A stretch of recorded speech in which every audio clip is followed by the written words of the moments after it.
I hate unexpected phone calls. I don't like Mondays. I'm usually in an uplifted mood after the weekend, and the boring routine of paperwork seems so dull. My wife, Kate, called during lunch to see when I would be home. She was out shopping and wanted to be home when I arrived. Then the phone rang at 2 in the afternoon as I was putting the finishing touches on the client database. I tried to put the handset on the lever and repeat the last few keystrokes. "Good afternoon, Dave Marshall." No answer, just lots of background noise and a few muffled voices. "Good afternoon, Dave Marshall." Still nothing. I almost hung up thinking it was just kids making nuisance calls. Then I realized it was my wife, Kate. Kate often accidentally redials on her phone. I wouldn't mind $1 for each time she did it. Realizing who it was, I decided to eavesdrop on her shopping trip. My birthday was just around the corner and I could get some idea of what she wanted to get me. It turned out to be one of my worst decisions that day. "Don't worry. My husband is at work and I don't have to be home until 5 p.m. We have 2 hours. That's really nice. Don't stop." That was Kate's voice. Of course it wasn't a shopping trip. The rustling of clothes and moans continued for a few minutes. How long, I don't know. I was in shock. I knew it was a guy by the grunts he was making in response to what Kate was doing to him. Yes. Oh, yes. I strained to hear what was going on. One part of me couldn't believe it. There had to be a simple explanation. The other, logical part of my brain was telling me it was true, that she was cheating on me.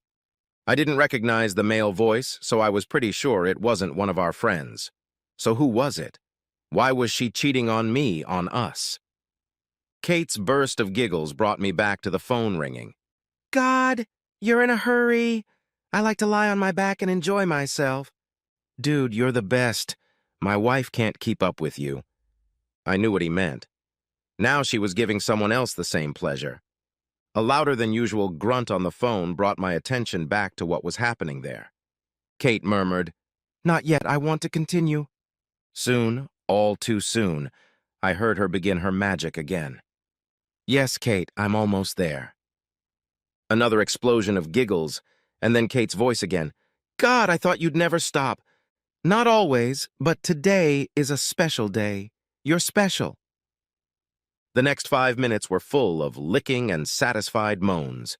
Kate again, "Okay, now it's my turn. Just let me undress and then caress me." Again the rustle of clothes hastily removed and tossed aside. The creak of springs, the sound of their kisses. When Kate is aroused, she's sensitive to the slightest touch. I can bring her to the brink with light stroking of her breasts, belly, hips, and knees. This sensitivity makes her lose control and she always gets bright and loud. Her asshole lover just found this out when she started screaming, demanding he stop teasing and finish her off. "Oh God, yes, yes, yes, yes, sis." You know how to pleasure a woman. Oh, so. Yes. The sound of her panting and the way he was eating her had a strong effect on me. I wanted to reach into the phone and strangle them both. "2 fingers, one wasn't enough. Faster, faster, I'm almost there. Yes." Now the sounds I heard were quiet breathing and the springs of the bed as he lay down next to her, and she came. Kate always enjoys the aftertaste of a good finish, lying still and quiet for 5 or 6 minutes after she's done. Judging by the silence, that was the case. Nothing for the next few minutes. Then Kate's voice. "My God, you're really recovering fast. Let's see how long you can hold out this time." The guy muttered something, and I heard Kate say, "No, we can do it later." My God, she wasn't using any protection. She was letting him have himself without a rubber. As the frantic sounds of my wife and lover's copulation spread through the phone lines, I finally lost control. I couldn't take it anymore and threw the phone against the wall. It shattered into 1,000 different pieces that scattered like confetti across the furniture and across the floor. For the next hour, I sat there in abject despair, tears streaming down my cheeks. I wrapped my arms around my head and wept for what I had lost. How could she have done this? She never said she wasn't happy with our lives. How long had she been doing this? Was I getting sloppy seconds, and from whom? My marriage was falling apart. She wanted someone else. I, for one, could never share her. I loved her too much for that. I would never be a cuckold. I felt humiliated as a man and as a lover. Her comments about his size made me feel inferior, and it made me even angrier. I decided I would go home, talk to her about it, then pack my bag and leave. Thank goodness we didn't have children. We hadn't been married long enough to have a lot of stuff, so it wasn't hard for me to pack. The house was rented, and the furniture was mostly hers. My heart was broken at what I had lost, but I knew I had to be strong to confront it. I gathered my wits, then cleared my desk, getting ready to leave. Just as I was packing my briefcase, there was a knock, and my secretary walked in. She stopped and stared at me with my red, puffy eyes. After looking around the room, her gaze stopped on the broken phone. Worry and concern flashed across her face before she continued what she had come to do. "Dave, are you okay? Can I get you anything?" Shaking my head, I whispered, "No, I'm fine. I'm leaving a little early today. I have some private matters to take care of."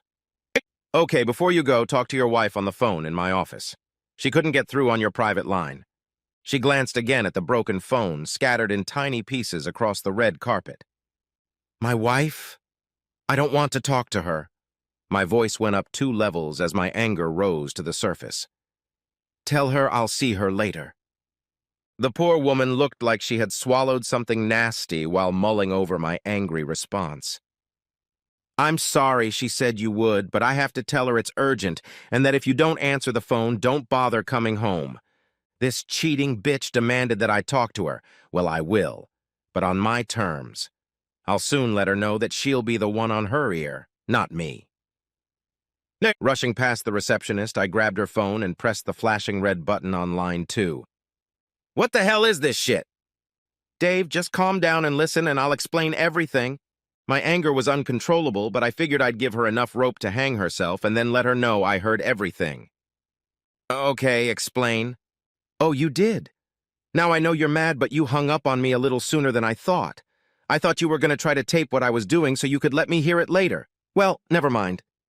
I cut her off. "Did you know I was listening? Did you do it knowing I could hear what was going on?" "Well, of course I knew. After all, I dialed the number and waited for you to answer before we started. Now, I know this is confusing, so let me set the record straight. First, I know about your little affair with Debbie, and I know it's over. It was just so you knew that both could play. Now you understand the pain I felt when I found out." I was stunned. She knew about me and Debbie. How could she? It had only lasted a month, 5 secret meetings. The guilt was too great, so I ended it. How could she know about it? "I didn't tell anyone. Debbie, that bitch, it was all her doing. Debbie was upset that I broke up with her. Did she tell Kate?" It was the only plausible answer I could come up with. "Dave? Dave, are you here?" "Yeah, I'm here." My anger subsided a little, and my voice was almost back to normal. "Who was that guy you slept with? How could you possibly know about Debbie? Why didn't you just tell me?" "Out of order. First, Debbie was a little pissed off that you dumped her and called me with all the racy details. I'm sure she exaggerated a bit, but it was enough that I knew you were having an affair. Why didn't I tell you? Well, I thought the way I chose was more weighty. I wanted you to know that pain can be two-sided." Kate paused for a moment before continuing. "As for who he was, you'll never know. That's part of your punishment." "Oh, and you won't find out if I really cheated, and if so, who it was with." "What do you mean, really cheated? I heard you two having sex. I heard you telling him how much better he was than me." "Well, yes, you did hear some things, but did it really happen, or did I just play it up to make it seem like I did? Sure, there was a guy there, but did I let him fuck me, or was it all an act? You have to ask yourself if you think I would really cheat on you, just like I had to ask myself about you. Again, this is part of the punishment. I'll never tell you what really happened. You'll just have to deal with it just like I have to deal with what you did." I didn't know what to say. I knew I had heard everything. Now she was telling me that maybe it was all an act to make me think she was cheating. How to deal with that? If I knew for sure, I could react, but not knowing really left me no choice. Kate broke into my musings, her voice softer this time. "Dave, I never said he was a better lover than you, only that he was bigger and reached places you didn't. Now, was that a lie too, or did he actually do things to me that you could never do? I had to think the same thing when Debbie told me about the two of you." I stood there shaking my head, unsure of anything. Was it all real, or was it all a bad dream? I had no answers for anything. Dave, I love you, and I want us to stay together. But I couldn't stay with you if you didn't truly understand the pain I was going through. This was my way of solving this problem for me. We'll talk about it when you get home, but right now I have to go. I love you. She hung up before I could respond. What could I possibly say? Later we did talk. I explained everything I'd done and why. She cried a lot and then told me that she could get over it if we were both true to each other from now on. She never told me if she cheated on me or not. I begged her to tell me the truth so I could get past it, but she said it wasn't the right time. 6 months later, things were getting worse and worse. I couldn't get it out of my head, and it seemed like we were going to break up. I even refused to have sex with Kate until she produced a note from her doctor saying she didn't have an STD. She took offense at first, but I told her I wasn't going to take any chances. She finally understood and agreed. It didn't help. It wasn't the thought of her sleeping with someone else. That was something I could deal with. Much worse was the uncertainty. Eventually, I moved out of the master bedroom and into the spare room so I could have some privacy. I couldn't be in the same bed with her without getting angry. We hadn't had sex since this whole thing started. Every time a picture of her sleeping with him would pop into my head, and it would happen all over again. Kate tried to seduce me with sexy lingerie and romantic dinners, but none of it worked. Kate was desperate, but still didn't tell me. As a last resort, we both attended counseling. During the first session, the counselor convinced Kate that if we were going to work on this, she would have to tell me the truth. As he put it, it was a cruel and unfair punishment. I know it was painful for her to admit that she had indeed slept with a bastard, but it gave me the closure I needed. She didn't tell me who it was, only that I didn't know him and he wasn't dating me. Dave, if I told you who it was, I know you'd go looking for him. You're damn right I'm going to go looking for that asshole. And when I find him, he's going to regret ever doing it in the first place. The main thing that surprised me was how guilty Kate felt about her revenge and how much she had hurt me. That, more than anything else, convinced me that we would eventually get over this hurdle. We did move on and stayed together, eventually returning to a more normal marriage. These days, I am more attentive to Kate, and we spend more time together. She says it's because I don't trust her, but we both know it's because we don't want to risk losing each other. I had one ace up my sleeve that Kate didn't know about. She told me that I didn't know him, and that he had never met me. That gave me my first clue as to who this asshole could be. It had to be someone who knew Kate was married and knew about me but hadn't met me. I knew all her friends and she knew mine, so it wasn't one of them. My next investigation led me to her workplace. It was probably someone she worked with.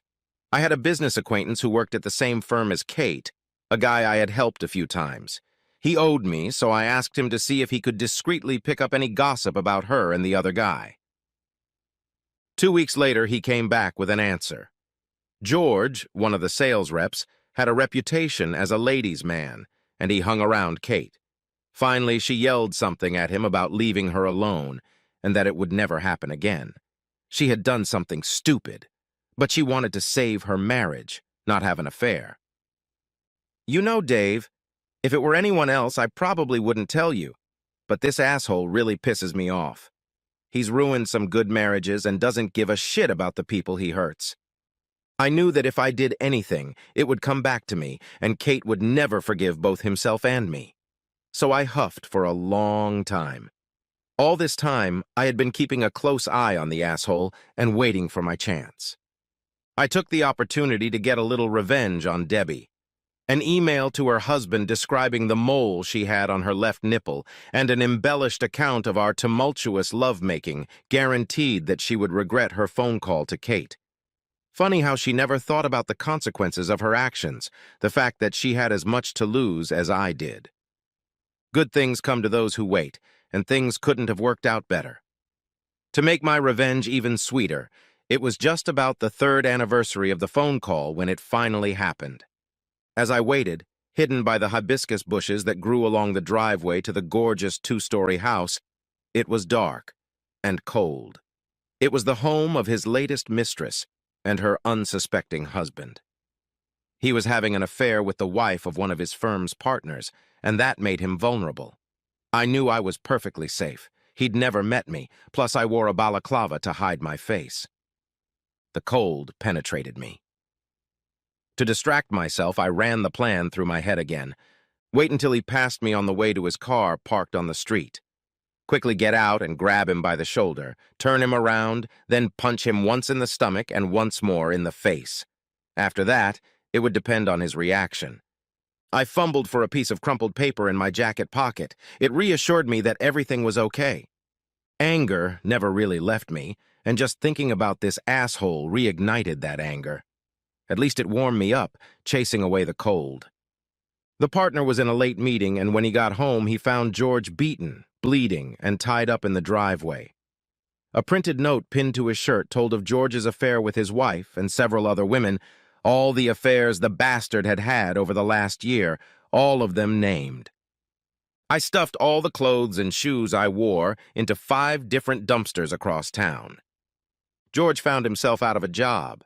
The police had plenty of suspects among the husbands of other women, but they didn't get to me. It got into the daily papers with pictures of him being put into an ambulance. You can't keep something like that a secret, and with all the publicity, his wife found out all about it and divorced him. Kate kept quiet all week, but finally told me about what had happened to George. I asked her if he was the guy she'd gotten involved with, and she finally admitted that he was. Serves the bastard right. Too bad it wasn't me. Well, I'm glad it wasn't you. I'd hate to lose you now that we've finally worked things out. Kate curled up next to me and kissed me gently on the lips. I smiled. One part of the smile was meant for her, the other part for the secret I was keeping. I screwed up big time and I paid for it. I'd finally paid it off, now I could move on with my life.